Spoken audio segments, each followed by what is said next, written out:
ఏదో ఒక జాబ్ చేద్దామని వచ్చారా, లేకపోతే డైరెక్షన్ డిపార్ట్మెంట్, మూవీ సినిమా ఇండస్ట్రీలో ఏదో ఒక దాంట్లో అవ్వాలని వచ్చారా, లేకపోతే హైదరాబాద్ రావడానికి ప్రధాన కారణం? ఏదో ఒక దాంట్లో అవ్వాలని అయితే రాలేదండి, డైరెక్టర్ అవ్వాలని వచ్చాను. ఓకే. అప్పట్లో స్ట్రగుల్ అవుతున్నప్పుడు నా రూమ్మేట్స్ ఒక సాయి శ్రీరామ్, నేను, ఇంకొక రాజు అని ముగ్గురు రూమ్మేట్స్.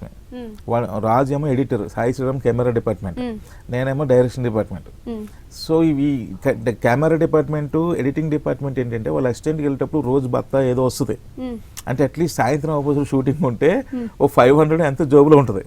ఈ డైరెక్షన్ డిపార్ట్మెంట్ మధ్యాహ్నం భోజనం తప్ప ఇంకేముండదు, అసలు జోబులో ఏముండదు. శాలరీలు ఇస్తారండి, అప్పట్లో ఇంకా శాలరీలు కూడా చాలా, ఇప్పుడు అంటే అందరు మా అసిస్టెంట్ వాళ్ళకి శాలరీలు బాగానే ఇస్తున్నాం, అప్పట్లో అందరికి కూడా ఇచ్చేవాళ్ళు కాదు. సో చాలా ప్రాబ్లం అయింది. అప్పుడు అందరూ అనేవాళ్ళు, అరే ఎందుకురా ఎడిటింగ్ నేర్చుకో ప్యారలల్గా, అదైతే మంత్లీ శాలరీ ఇస్తారు స్టూడియోలో కూర్చుంటే, లేదంటే కెమెరా డిపార్ట్మెంట్కి అసిస్టెంట్ గారా, అదే స్టూడియోలో జాయిన్ అయినా ఒక శాలరీ ఇస్తారు, అలాగే ఆర్ట్ సైడ్ ఏమైనా ఇంట్రెస్ట్ ఉంటే ఇలా రానేవారు, వెళ్ళేవాడిని కాదు. అవును, నేను ఎడిటింగ్ నేర్చుకుంటా ఎంతవరకు, యాజ్ ఎ డైరెక్టర్గా ఎడిటింగ్ మీద కానీ కెమెరా మీద కానీ చిన్న కమాండ్ ఉండాలి, ఆ కమాండింగ్ వరకు నేర్చుకుంటా, అంతేగాని అది అక్కడ జాయిన్ అయ్యి ఏదో శాలరీ వస్తుందని మాత్రం నేను వెళ్ళను.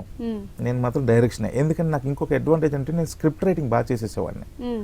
సో లైన్ ఇస్తే దాన్ని డెవలప్ చేసేయడం ఇలాంటివన్నీ చేసేవాడిని. అప్పట్లో సంపత్ నంది పరిచయం అవడం, తను ఆల్రెడీ అప్పటికే పోసాని గారి దగ్గర అసిస్టెంట్ రైటర్గా చేసి బయటకు వచ్చి ఓన్గా ట్రయల్స్లో ఉన్నాడు సంపత్ నంది. ఆ టైంలో తనతో పరిచయం అయ్యి తను ఉండడం వల్ల కూడా కొంచెం అడ్వాంటేజ్ అయింది, ఎందుకంటే తను చేసే వర్క్స్కి నన్ను స్క్రిప్ట్కి చేసేవాడు, దానివల్ల కొంచెం మనీ కొంచెం అటు ఇటు జనరేట్ అయ్యేది.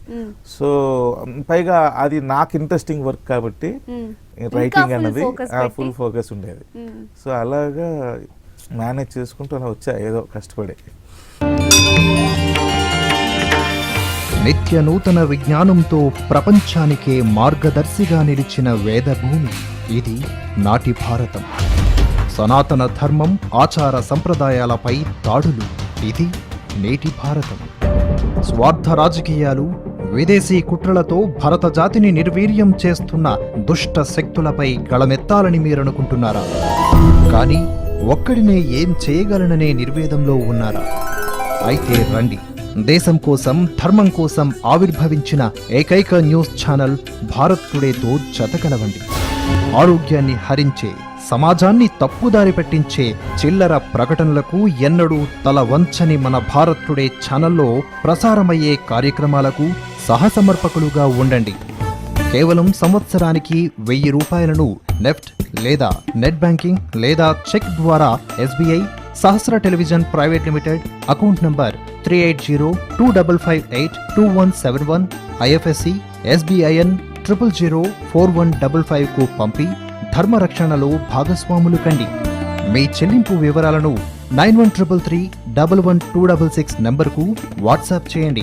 లక్ష్యం కోసం 1,00,000 మందిలో మీరు ఒకరు కండి.